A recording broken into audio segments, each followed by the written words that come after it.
Merci professeur. Donc, Bismillah ar-Rahman ar-Rahim, wa salatu wa salam ala ashraf al-mursalin.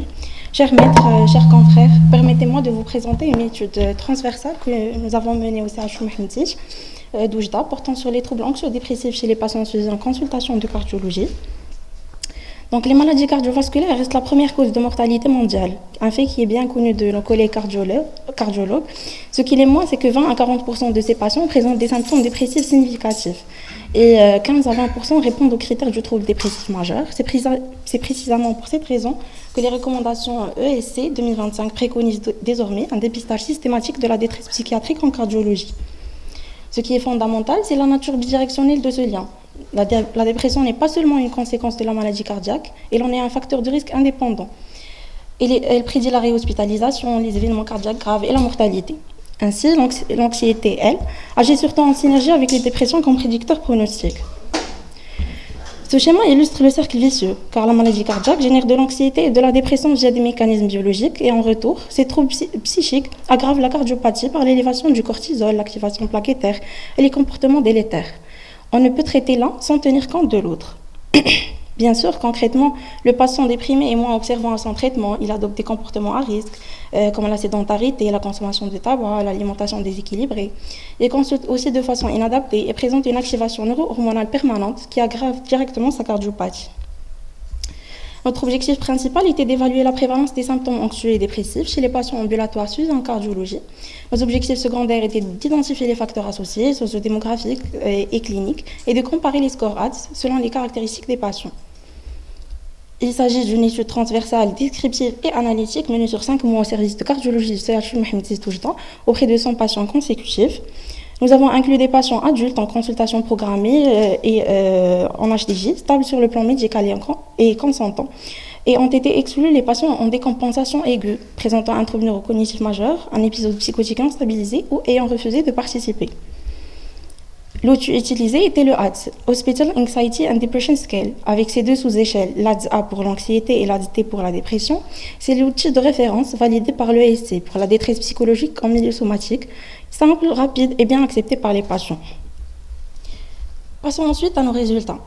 Notre population avait un âge moyen de 61 ans avec une légère prédominance masculine, à peu près 55% d'hommes. La majorité était mariée et près de la moitié était sans profession, ce qui reflète la réalité socio-économique de notre patientèle.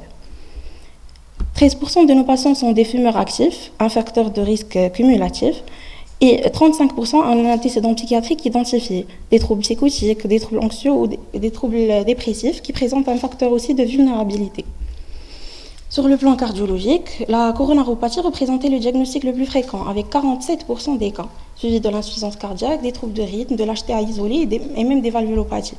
Une distribution représentative d'une consultation cardiologique générale. Sur le plan de l'évolution clinique, 45% des patients présentaient un état stable, mais 55% avaient une évolution défavorable. Pour le retentissement fonctionnel, il était absent chez seulement 20% des patients, alors 74% apportaient un retentissement modéré à important sur le vie quotidienne. Nous avons retrouvé une prévalence de 64% pour les symptômes anxieux et de 58% pour les symptômes dépressifs. La répartition selon le sexe met une nette prédominance féminine avec des troubles anxieux dépressifs. En stratifiant par pathologie, on observe que le taux le plus élevé concerne les patients hypertendus et valvulopathiques avec près de 80% de prévalence, tant pour l'anxiété que pour la dépression. Les coronariens présentent les taux les plus bas, bien que toujours majeurs, à près de 50% pour la dépression. Ces différences méritent une attention particulière dans la prise en charge. Aussi pour la copositivité qui représente 52% de notre population qui est associée à un pronostic cardiovasculaire plus péjoratif et seulement 30% des patients étaient indemnes des deux troubles.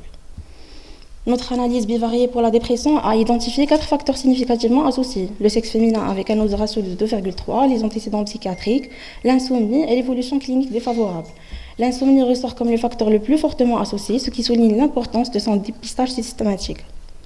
Pour l'anxiété, les facteurs associés sont similaires. Le sexe féminin, le statut non marié, les antécédents psychiatriques et l'insomnie aussi. Mais le facteur le plus puissant est la coexistence d'une dépression, avec un odds ratio allant à 21,67%, ce qui confirme l'intrication forte entre ces deux troubles et la nécessité d'un dépistage conjoint.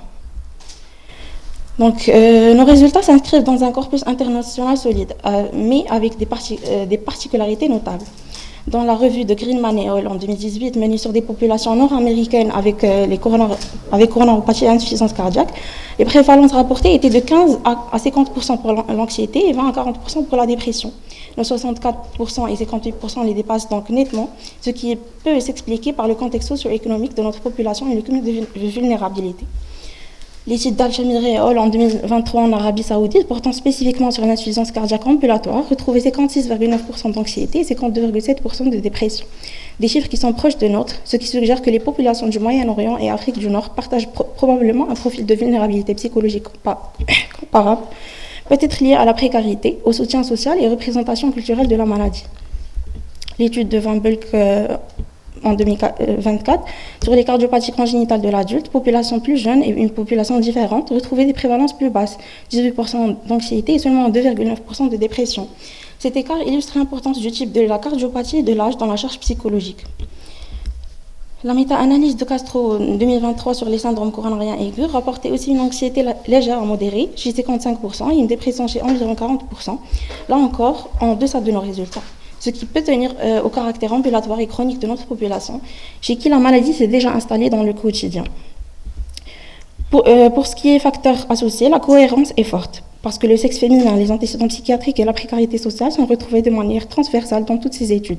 Ce qui distingue notre travail, c'est la mise en évidence du rôle indépendant de l'insomnie, évalué par le score EASI comme facteur associé à la fois à l'anxiété et à la dépression, avec des autres ratios les plus élevés dans notre analyse. Ce lien insomnie-détresse psychologique en cardiologie peut explorer dans la littérature existante et constitue, selon nous, une piste thérapeutique concrète. Donc, la structuration en deux axes de la physiopathologie biologique et psychologique est pédagogiquement très claire et reflète bien le modèle biopsychosocial utilisé en psychiatrie. Le choix des 5 mécanismes biologiques est pertinent parce qu'on a l'axe hypothalamo-hypophysaire et le système nerveux autonome qui sont les voies classiques du stress chronique. On a l'inflammation systémique qui est de plus en plus documentée dans la comorbidité cardio-dépressive, notamment via les interleukines 6 et les TNF-alpha, et l'activation plaquettaire qui constitue un lien physiopathologique direct avec la dépression. Pour ce qui est mécanisme psychologique, à l'œuvre dans la cardiopathie, ils sont multiples et intriqués, car l'annonce du diagnostic constitue un choc initial pouvant générer sidération et déni, auquel s'ajoute une hypervigilance aux symptômes cardiaques entretenant un cercle vicieux anxieux. À cela s'associe aussi la perte du rôle social et professionnel, un véritable deuil identitaire pour le patient, aggravé par l'incertitude pronostique qui prive le patient de tout sentiment de contrôle sur son avenir. Notre étude comporte des limites inhérentes à son design transversal parce qu'on ne peut pas trancher de causalité établie et à la taille de notre échantillon. Cela dit que les forces sont réelles. L'utilisation d'outils validés, l'analyse multivariée, la population ambulatoire qui est représentative et multipathologique. Et 3 perspectives se dégagent de ce travail. D'abord, une étude longitudinale pour établir la causalité, évaluer l'impact des troubles psychiques sur le pronostic cardiovasculaire à long terme. Ensuite, la mise en place d'une liaison psychiatrique structurée au sein du service de cardiologie avec un dépistage systématique par le score ADS intégré au bilan de consultation. Et enfin, l'exploration des outils numériques, par exemple des applications de suivi, la télépsychiatrie, pour assurer une prise en charge psychologique continue, notamment pour les patients éloignés ou peu observants au suivi. Donc, pour conclure, notre étude a mis en évidence une fréquence élevée des troubles anxieux et dépressifs chez les patients suivis en cardiologie, avec une prévalence avoisinant les 60%. Ces résultats soulignent l'importance du retentissement psychologique des maladies cardiovasculaires, souvent sous-estimées dans la pratique clinique. La présence de symptômes anxieux et dépressifs peut influencer négativement l'adhésion thérapeutique, la qualité de vie, l'évolution de la maladie, ainsi que même le pronostic cardiovasculaire. Ainsi, la prise en charge de ces patients ne devrait pas se limiter à l'aspect somatique, mais intégrer également une évaluation psychologique systématique. Notre travail met donc en évidence la nécessité d'un dépistage précoce, notamment à l'aide d'outils simples comme le ADS, ainsi qu'une collaboration multidisciplinaire entre les cardiologues, les psychiatres et les psychologues, afin d'améliorer la qualité globale des soins et le devenir des patients. Et je vous remercie.